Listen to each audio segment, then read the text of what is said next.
What's going on, Lazy Bushcrafting fans? It's myself, Owen. Today we're going to do episode 2, season 1 of the Lazy Bushcrafting podcast.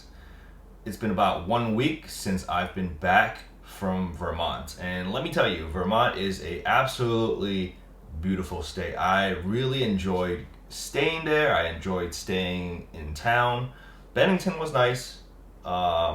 Besides everything closing at like about 6, 7, 8 p.m.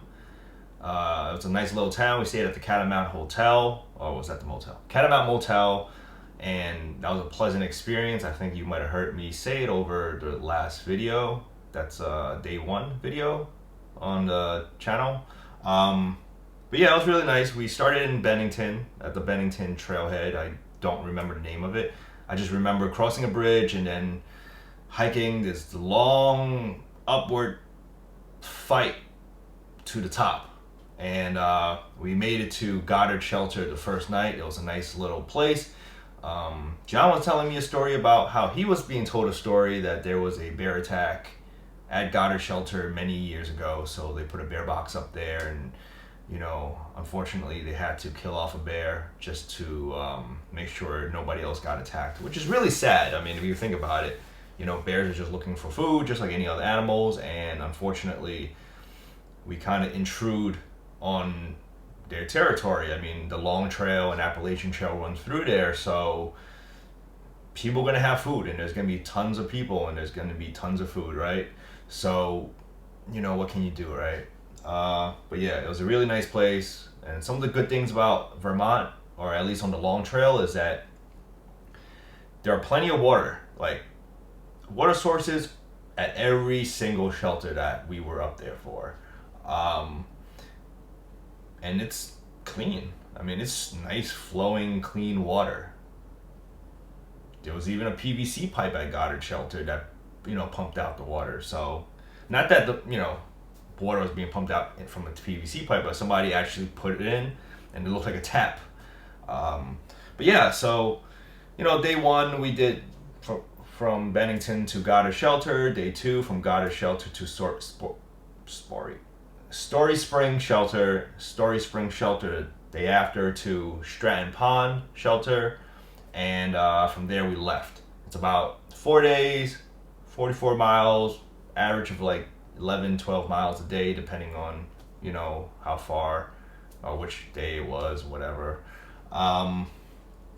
But I think I definitely will be going back to Vermont. I really love being up there. The air was fresh. You get nothing but tall, magnificent looking mountains. The Green Mountain, wilderness, or the Green Mountain Forest and mountain it's just spectacular. We didn't get to see, like off the cliff or anything like that, but you can tell, like being at Stratton Pond, and watching the sunset over, having your dinner, it's just beautiful. I mean, I really don't know how to explain it, like to see the orange hues and then the night, roll around. And only thing about Stratton Shelter is that you have to pay $5 in order to stay there. There is a free location that you don't have to pay, but if you do stay at the shelter or around it, you will have to pay $5 to the Green Mountain Club caretaker, who's going to be, I guess he or she stays near the lakeside. I mean, $5 is not a big deal. I mean, you probably pay a lot more for your frappa latte, and for us to be there and actually spend time with all the thru hikers and other day hikers and just hikers in general, it was worth it. You get plenty of space, and generally when you see or you meet people that come by, they're really nice. But yeah, Vermont, it's really funny. Like we actually stopped at a place on the last day. It was like a farm, what do you call it? Farmer's market. And from there, I picked up some honey and some maple syrup, And a funny story is that there was a person that was actually selling maple syrup who didn't live in Vermont, and it wasn't Vermont maple syrup. And he was like, hey, I'm gonna be honest with you. If you're looking for Vermont maple syrup, this is not it. I live in, I think it's like Hoosick, New York, which is literally at the border of like Vermont and, New York. And he was like, this is from a Hoosick tree. Now, John was saying, well, it doesn't matter what tree it is, right? I mean, it's from the same area. Like, if you split down the middle right here, if this is Vermont, this New York Hoosick, I mean, what's the difference? So I told him, I was like, you know what? Just because you're being honest, I'm just going to buy this because I don't think it matters. And to this day, which has only been a week, I've been just consuming maple syrup. Like, just maple syrup in my yogurt, maple syrup in my cereal, maple syrup in my French toast, maple syrup on whatever. And let me tell you, maple syrup is absolutely one of the most delicious food items you can possibly buy, eat, consume on this planet. I mean, there's just something about having the sugar being so pure that, you just want it on everything, right? I mean, it's like ice cream. Like, ice cream is delicious. So, speaking of, I guess they have something called creamies up in Vermont. It's like a soft serve mixed between that and a frozen yogurt, and it tastes really good. Like, the flavor wise, it's really good. It's just that it kind of feels a little bit more icy, like the frozen yogurt, and you really gotta try it. I mean, also, one more thing about buying ice cream. So I asked the lady, I was like, how big is a small? And she's just like, oh yeah, it's like this big. In my mind, I'm like, okay, well, it being this big, I don't really want that. I just came off a trail. I want something that's a little bit more bigger in size. And I was like, you know what, let me just get a medium. And when she gave me the medium, it came out like the size of a football. And I'm just like, how do you go from a small to like that? I don't understand. But that's not a Vermont problem at all. Like, every time I go to Carvel's around here, I always have to ask for a small, because when I ask for a medium, it's like that big, and I'm not gonna eat, a tub of ice cream. Like, what do I look like?